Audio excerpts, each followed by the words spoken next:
Bayangkan teman-teman, Anda bangun pagi ini dan pasangan teman-teman itu bercerita bahwa dia tadi malam pergi ke Tokyo. Bukan naik pesawat, bukan teleportasi fiksi ilmiah, tetapi dia itu bilang bahwa dia benar-benar pergi dengan tubuhnya dan dia kembali sebelum tempat tidurnya dingin, bahkan sebelum kita menyadari bahwa dia itu sempat tidak ada.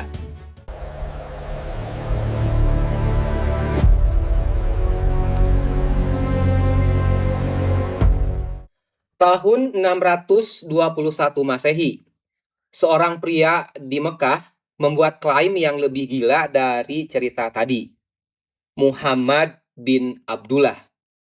Tetapi sebenarnya saya tidak berani menyebutkan nama beliau sebagai seorang orang yang paling mulia di muka bumi. Cuma hanya untuk konten saya harusnya sebenarnya memanggil beliau dengan panggilan Muhammad Rasulullah Shallallahu Alaihi Wasallam. Pedagang berusia 51 tahun yang mulai mengklaim dirinya sebagai nabi datang ke sukunya, yaitu Quraisy, dengan cerita yang membuat semua orang berhenti, ya dalam artian berhenti berpikir, sampai mentertawakan dan mencemoohkannya. Manusia terbaik ini bilang, katanya tadi malam aku diperjalankan oleh Tuhanku dari Mekah ke Yerusalem sejauh 1.200 km dalam sekejap. Kemudian aku naik menembus langit, langit ke-1, kedua, sampai langit ke-7, dan bertemu para nabi yang sudah mati ratusan tahun. Melihat surga, melihat neraka, melihat masa depan, dan sampai berbicara dengan Tuhannya. Beberapa orang yang baru masuk Islam langsung keluar di tempat, ya murtad, karena klaim yang absurd ini. Ya, saya juga kalau ketika saya ada di waktu tersebut, saya yakin kemungkinan besar ketika saya mendapatkan cerita ini, maka saya pun akan menganggap ini adalah cerita dongeng belaka. Akan tetapi, ada satu orang yang apapun yang disampaikan oleh Rasulullah selalu dia benarkan tanpa harus berpikir panjang, tanpa harus bertanya-tanya terlebih dahulu. Nah, teman-teman, cerita kita kali ini bukan untuk memperdebatkan apakah kisah ini nyata atau isapan jempol belaka. Kita akan berbicara justru bagaimana ini bisa menjadi nyata. Dan di hari ini, 1.400 tahun kemudian, kita sudah mempunyai alat, sudah mempunyai teknologi untuk menjawabnya. Ada teori relativitas, ada teori lubang cacing, dimensi ekstra. Apa yang dulunya mustahil, sekarang menjadi masuk akal dan bisa dijelaskan dengan sains dan ilmu fisika. Nah, teman-teman, di beberapa menit ke depan, mari kita kaji mengenai peristiwa Isra Miraj ini dari kacamata sains dan kacamata agama, tentunya dengan cara dan metodologi yang benar. Yuk, teman-teman, mari kita mulai.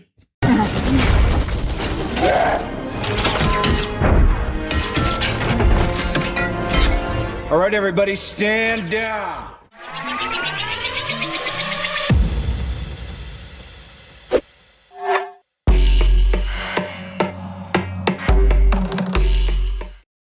Untuk memahami kenapa ini penting, maka kita perlu bertanya, mengapa kaum Quraisy sebegitu marahnya dengan pernyataan yang disampaikan oleh Rasulullah?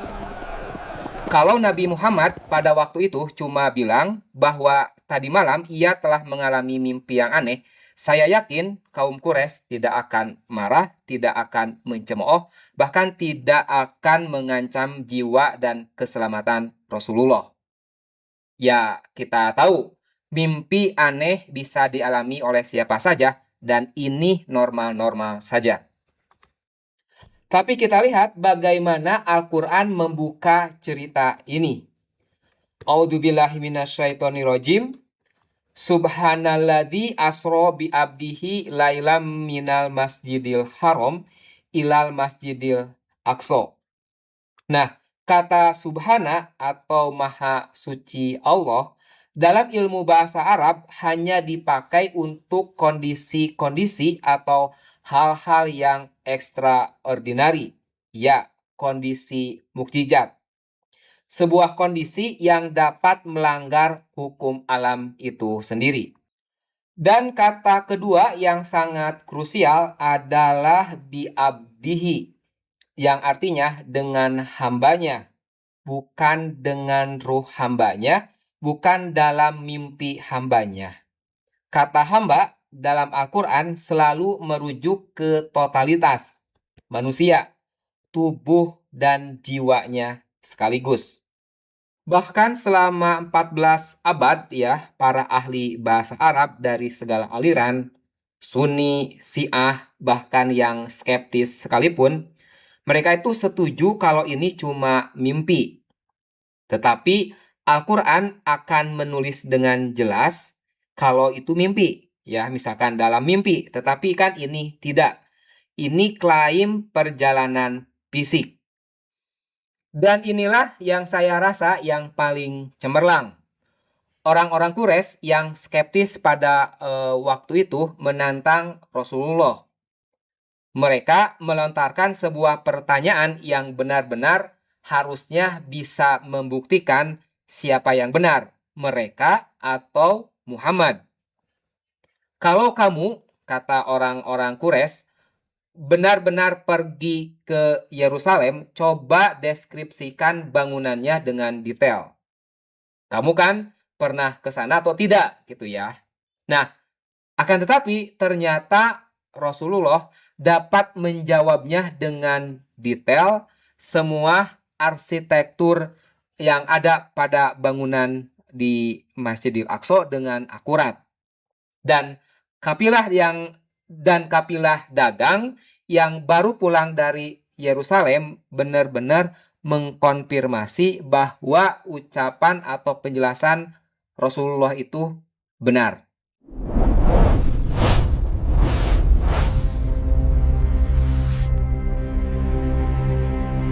Oke, kita pas forward ya. Tadi dari zaman Rasulullah, kita coba berpindah ke 1300 tahun ke belakang. Ya, tepatnya ke tahun 1905. Seorang pegawai kantor paten di Swiss, ya pasti bisa menebak ya, bernama Albert Einstein, menulis persamaan yang merombak semua yang kita ketahui tentang waktu dan ruang. Einstein bilang bahwa waktu itu tidak absolut ya. Waktu bisa melambat bahkan berhenti. Tergantung seberapa cepat Anda bergerak. Semakin kita bergerak dengan cepat, maka kita akan mengalami perubahan waktu. Ya, jadi sekali lagi, semakin cepat Anda bergerak, semakin lambat waktu berlalu untuk Anda. Ini bukan teori, ini adalah fakta terukur dan telah dibuktikan. Bahkan di beberapa video kita ya di channel Quantum Mind ini, kita telah membuat bahkan ada 3 video yang menjelaskan mengenai relativitas waktu ini. Ya, salah satu bukti adalah satelit GPS. Dan satelit GPS ini mengkoreksi perbedaan waktu ini hampir setiap hari. Ya, kalau tidak ada koreksi ini, maka Google Map ataupun petunjuk-petunjuk peta lainnya ini akan melesat bukan melesat ya, akan berbeda sekitar 10 km per hari.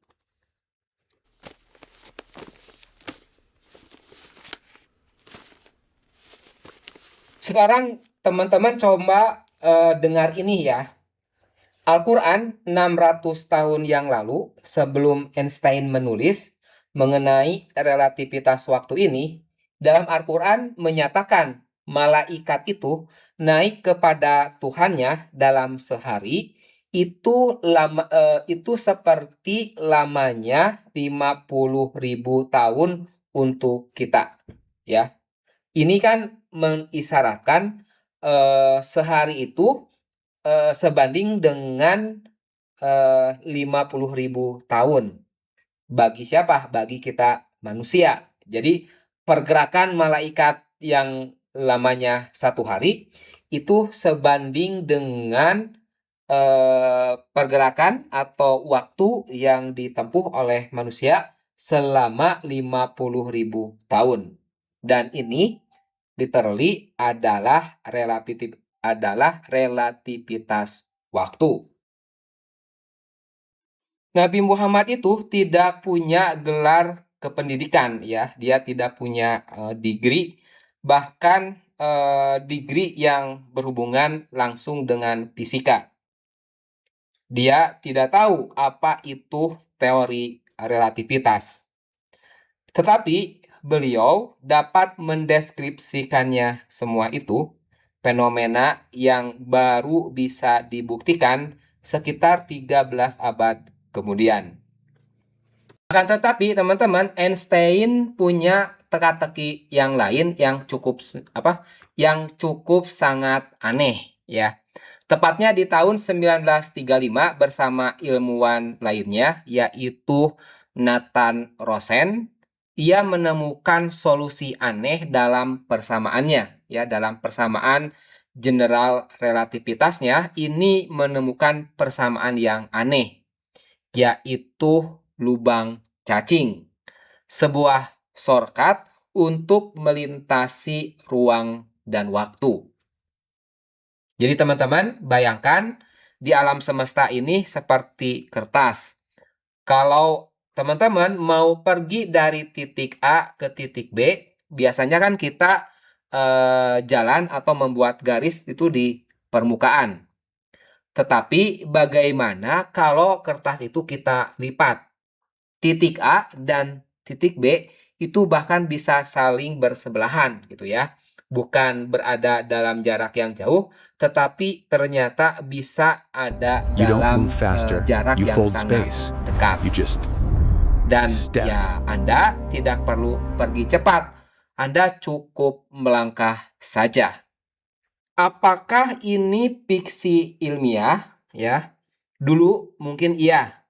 Tetapi sekarang NASA, ESA, fisikawan top dunia sedang serius meneliti ini. Ya, lubang cacing tadi itu mungkin secara matematis.